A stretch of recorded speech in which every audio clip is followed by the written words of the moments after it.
Final withholding tax on interest income. So, ano ibig sabihin natin ng final withholding tax? At ano yung interest income na tinutukoy dito sa topic na to? Okay, so join me and let's discuss this in another episode of EDT Talks.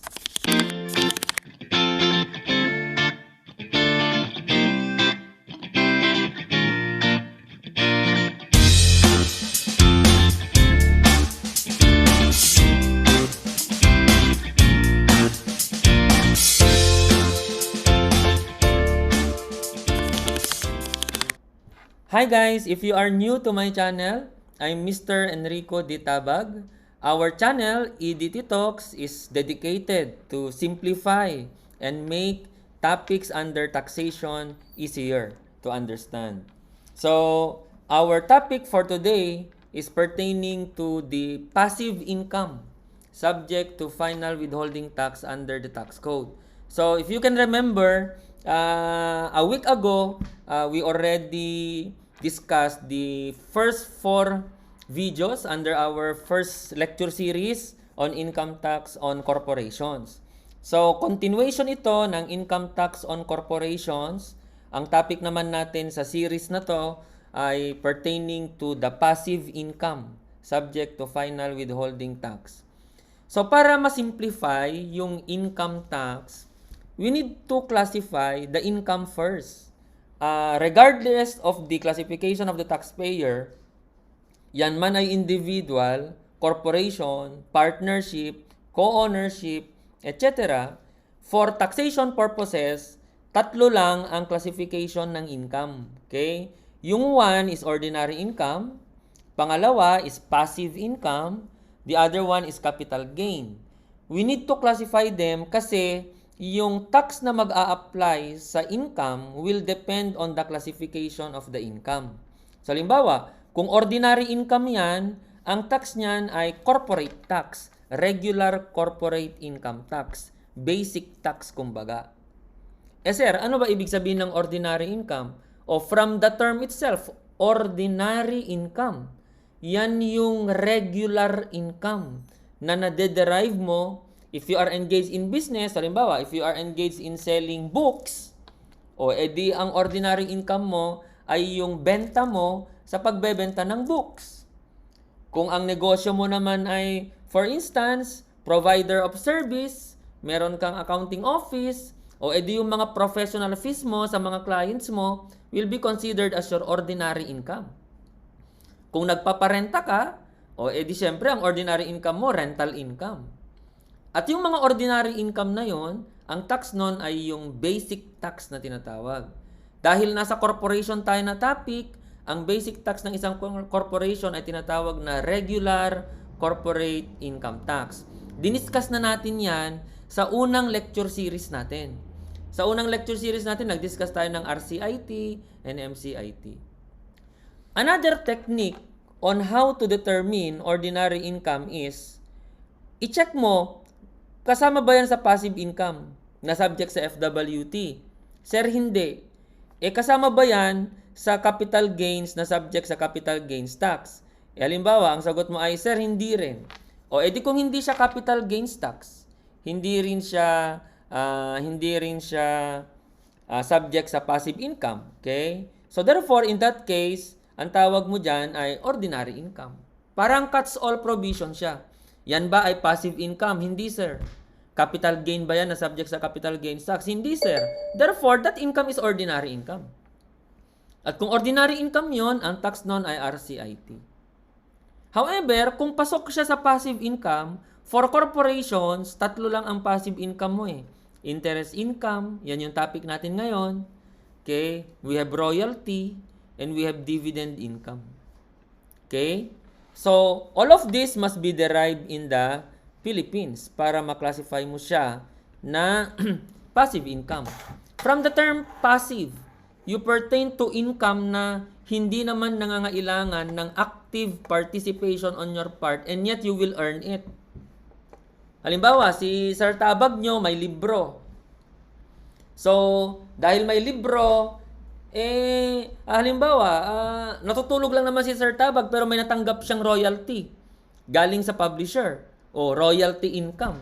Hindi naman talaga pumunta si Sir Tabag nyo sa kung saan-saan at binenta yung libro. Ang nagbenta sa kanya ay yung bookshop o kaya yung publishing. Ang ginawa lang ni Tabag ay nagsulat lang ng book.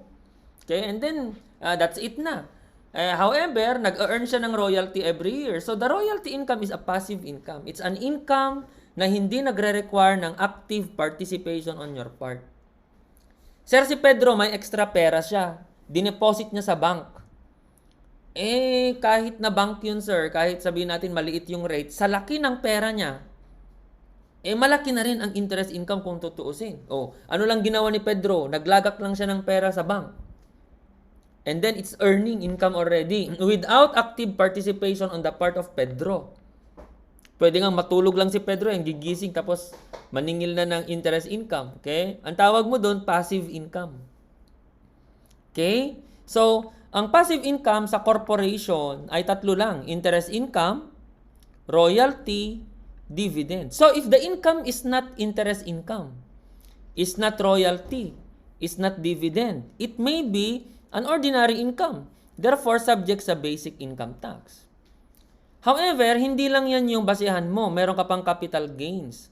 Dalawa lang naman ang capital gains na subject sa capital gains tax. Una, okay, yung sale of shares of stocks of domestic corporation na non-listed. And the other one is sale of real property, okay, in the Philippines. Classified as capital asset. So therefore, kung yung income ay hindi interest income, hindi royalty, hindi dividend, hindi gain on sale sa pagbebenta ng shares of stocks ng domestic corporation, hindi rin siya nanggaling sa pagbebenta ng real property classified as capital asset sa Pilipinas. In that case, ordinary income yon. Subject yon sa basic tax or RCIT under the law. Okay, so puntahan na natin yung tatlong passive income, okay, that is subject to final withholding tax, provided, of course, that the passive income we are pertaining to ay dapat na derived from Philippine sources. And since ang topic natin is pertaining to lecture series on income tax on corporations, so we are assuming that the recipient here is corporation. So ibang usapin later kapag ang tumanggap ay individual, etc. So tayo dito ay income tax on corporation kasi yung lecture series natin . So how should we treat passive income, okay, derived from Philippine sources, assuming the recipient is a corporation? So, kagaya ng ginawa natin dati, paghiwa-hiwalayin natin to. Tatlo kasi itong passive income na to, interest income, dividend income, saka royalty income. So, in this particular topic, we will be focusing on interest income. So, ano ba itong interest income na i-discuss natin? Lahat ba ng interest income kasama dito? Or meron lang specific types of interest income? Okay? So, under Section 27D, this is pertaining to interest income received by domestic corporations. So, Section 27, Paragraph D ng ating tax code as amended under Create Law. Okay? So, sabi ng Section 27, Paragraph D, subparagraph number 1. Okay? We pertain to interest from deposits. So, we pertain to interest on deposits sa bangko. Okay? And yield or any other monetary benefit from deposit substitute.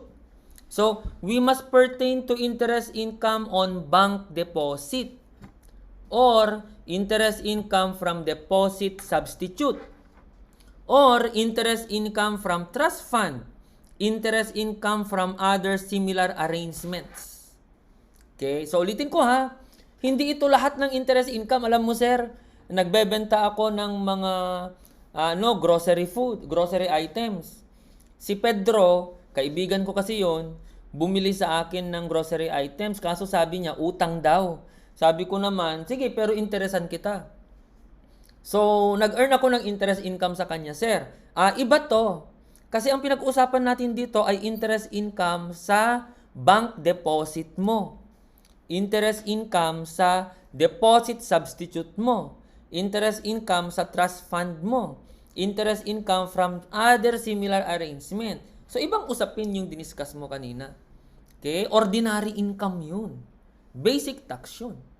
So, ulitin ko, ang focus natin dito ay interest income on bank deposit, deposit substitute, trust fund, and other similar arrangements. So, sir, kung ang isang korporasyon ay nakatanggap ng interest income from bank deposit, paano itatax yun? Okay, so ito tayo ha. Under the create law na to. As you can see, may mga naka-red dyan. Yung mga naka-red, yan yung amended na under the create law. Okay, pansinin mo. Interest income or yield or other monetary benefit from bank deposit. Kung ang tumanggap ng interest ay domestic corp, ang tax rate niyan ay 20%. Final withholding tax. Ano ba ibig sabihin, sir, ng final withholding tax? Ang ibig sabihin ng final withholding tax, kunwari, ang kinita mo 100,000. Ang tax 20%. Ikakaltas na agad yung 20%. Ang matatanggap mo na lang 80,000. At yun ang mag-a-appear na income mo. So, yung income mo, na-tax na. At yung tax na tinanggal, yun na yung buong tax. Final na yun. Hindi na kailangang i-recompute. So, instead of receiving 100,000, you will only receive 80,000. Okay, yun ang ibig sabihin. So, ulitin ko ha, kung si bank, kung si corporation, kung si domestic corporation ay nag-earn ng interest income on bank deposit, deposit substitute, trust fund, mutual fund, other similar arrangement, it will be subjected to 20% final withholding tax. Ganun din ang mangyayari kung ang depositor or kung yung nag-earn ng interest income sa mga binanggit kong instruments ay resident foreign corporation, same lang ang treatment. Sir, pwede bang mag-earn ng interest income ang isang corporation na hindi naman nag-ooperate sa Pilipinas pero yung company ay may deposit sa bank dito sa Pilipinas? Pwede. Halimbawa, NBA, kunwari na lang. NBA. Anyway, kasagsagan ng playoff. O NBA. O si NBA ay hindi naman kunwari walang NBA Philippines ha. Correct me if I'm wrong. So, let's just assume walang NBA Philippines. So, si NBA America ay may bank deposit dito sa Pilipinas. Pwede ba yon? Oo naman. Hindi yun bawal. So therefore, kung si NBA America ay nag-earn ng interest income sa bank deposit nila dito sa Pilipinas, how do we tax it? So eto yung tax nun. 25%. 25% kasi ang normal tax ng isang corporation kapag ka foreign corp yan. So, dahil foreign corp, tapos NRFC yan, non-resident foreign corporation, wala naman yan sa Pilipinas. So, ang nangyayari pag ganyan, final tax. Kung ako yung magbabayad sa corporation na yan, I am required to deduct yung 25% final tax and I'll be the one to remit it to the BIR. Okay, so I hope maliwanag, no? Ulitin ko, if you are pertaining to interest income on bank deposit, deposit substitute, trust fund, mutual fund, and other similar arrangement, final tax yan na 20% kung ang tumanggap ay domestic corporation or resident foreign corporation. Kung ang tumanggap niyan ay non-resident foreign corporation, final tax pa rin, but the rate now will be 25%. At kung yung interest income na binabanggit natin ay na-derive pala from depository bank under expanded foreign currency deposit system. In short, we pertain to forex transactions. Sir, interest income on my forex deposit. Yan yung rate, 15%. Okay? So, again, no, if the interest income was derived from a depository bank na nakarehistro under the expanded foreign currency deposit system, final tax pa rin ang ipapataw doon sa interest income nung depositor na yon. Okay, however, the rate now will not be 20%, but rather 15%. Hindi ito nabago ng train law ha, same lang. Okay, however, bago mag-create law, bago mag-train law, kung ang tumanggap nun ay resident foreign corp, 7.5% lang ang rate instead of 15%. Dati kasi 7.5 yan. Nung tumagal, kaya nung nag-train law, yung 7.5% naging 15%. However, hindi nagalaw ng ating train law yung para sa mga foreign corp. Kaya kung papansinin mo dito, natatakpan ko pala, no? Kung papansinin mo dito, bago mag-train law, pareho silang 7.5. During train law, nagbago yung sa DC, pero hindi nagbago yung sa foreign corp kasi hindi na-amend. Isa yan sa mga inconsistencies dati sa train law. Okay? However, kung ang recipient niyan ay non-resident foreign corporation, yan. Pansinin mo, exempt. Bakit exempt? Kasi ang tax on interest income on FCDS or FCDU, okay, ay para lang sa mga taga-Pilipinas. Para lang sa mga domestic corporations sa mga resident foreign corporations. It will not apply to non-residents.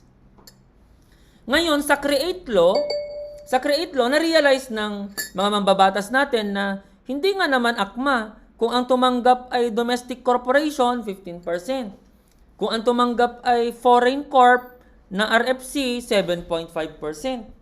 Parang mas mahal pa ng batas yung foreign corp kaysa sa domestic corp. Kaya kinorek sa create law. So under the create law, the rate now will be 15%.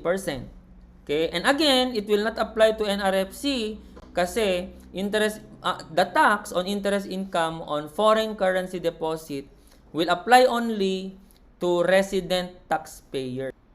Okay, so puntahan naman natin ang deposit substitute. Ano ba ibig sabihin ng deposit substitute? Okay, para maintindihan natin yung interest income on deposit substitute. So, sabi ng Revenue Regulation number 14, that's 2012. Doble-doble ba? Revenue Regulation number 14, that's 2012.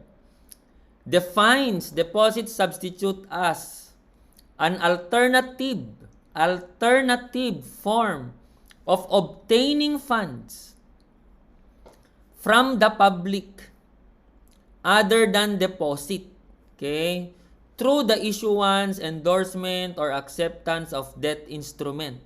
Paano ka nga ba mag-generate ng fund? One, okay, di ikaw mag-invest. Paano ka mag-generate ng funds sa isang corporation mo? One, ikaw mag-invest mismo. Another option, mangutang ka sa bangko. Another option, maglabas ka ng mga bond certificates, okay? Bond certificate or your bonds payable mo is iyan yung patunay na ikaw ay umutang sa publiko, di ba? So, this is pertaining to obtaining fund from the public through issuance, endorsement, or acceptance of debt instrument for the borrower's own account. Sir, si Pedro may extra money na 1M. Pero ang ginawa niya, sir, hindi niya dineposit sa bank. Ang ginawa niya, bumili na lang siya ng bonds. So, he will be earning interest income in the future. Okay? So, yan ang ibig sabihin ng deposit substitute. It is an alternative form of obtaining fund from the public other than deposit through the issuance, endorsement, or acceptance of debt instrument to the borrower's own account for the purpose of relending or purchasing of receivables and other obligations. Okay, the public is defined as borrowing from at least 20 or more individuals or corporate taxpayers. Kaya yung mga treasury bills natin, mga investment in bond na nadidiscuss mo sa mga auditing mo na subject. So, those are pertaining to deposit substitute. Kasi pwedeng iba yung panggamitan mo instead na deposit lang sa bank. So instead na deposit mo sa bank, sugalan ka talaga ng tsansa. So bumili ka ng mga debt certificate. Okay? So yun ang ibig sabihin. So public daw yan is defined as borrowing from 20 or more individuals or common or corporate taxpayers. So mapa-individual or corporate taxpayers, pasok siya basta at least 20. Okay, the mere issuance of government debt securities is deemed falling within the coverage. Okay, so basahin nyo lang yan. Yan yung nasa Revenue Regulation 12-2012. So again, instead na kumita ka through bank deposit, interest income sa bank deposit, o edi kumita ka dito, true naman sa debt investment mo sa iba. Debt investment kaya hindi dividend yan, interest income. Okay, so compared to interest income on bank deposit doon sa individuals, if you can remember, kapag ang taxpayer ay individual, tapos meron siyang interest income on bank deposit, tapos yung bank deposit niya ay long term, at least 5 years ang maturity. Okay, the income tax will be exempt. However, that applies only to individual taxpayers. It will not apply to corporate taxpayers. So, the moment na corporate taxpayer yan, kahit pa long-term bank deposit yan, it will still be subjected to the final withholding tax rate of 20%. Okay? So, yun ang ibig sabihin ha. And then, the other one, FWT on interest income from FCDS. Diniscuss ko na to.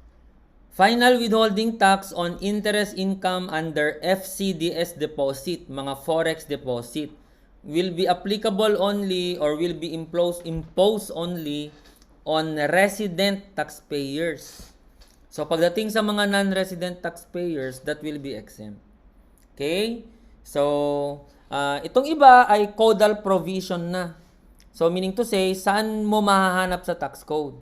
So, kung domestic corporation, section 27. Kung foreign corp, section 28. Paragraph A, subparagraph number 7, and subparagraph A ulit. Okay? So, if you can remember, sabi natin kanina, pansinin mo to, bago mag-create law, kapag ka ang deposit ay forex, tapos ang depositor, okay, ang depositor ay foreign corporation. Sabi natin, yung rate ay luma pa rin gagamitin bago mag-create law. Doon pa rin sa lumang 7.5%. Kaso kinorek na yan ng create law, naging 15% na. Okay? At ulitin ko, para lang yan sa mga resident taxpayers. Okay, so I think that's it for this particular video. We are pertaining to the interest income on bank deposit, deposit substitute, trust fund, mutual fund, other similar arrangement. How do we tax them? Oh, yun yung topic natin, di ba? So paano mo i-tax ang interest income sa bank deposit mo, deposit substitute mo, trust fund mo, mutual fund mo, other similar arrangement mo, at saka yung deposit under FCDS. So simple lang naman, di ba? Kung domestic corporation yan sa RFC, 20%. Pag NRFC, 25%. Okay? O, ganun yung mangyayari dyan. And then sa create law, pinagpantay na yung tax rate under FCDS, 15% sa domestic corp, 15% din sa foreign corp. But it will not apply to NRFC again kasi siya ay exempt dyan dahil itong tax na to ay para lang sa mga non-residents. Okay, so that's it for this video. I hope naintindihan nyo ng maigi yung tax on interest income. Huwag kalimutan ha, passive income to in the Philippines. Meaning to say, we pertain to income na hindi kailangan ng active participation para ma-earn. Okay? So, thank you for watching our video. See you sa next video natin.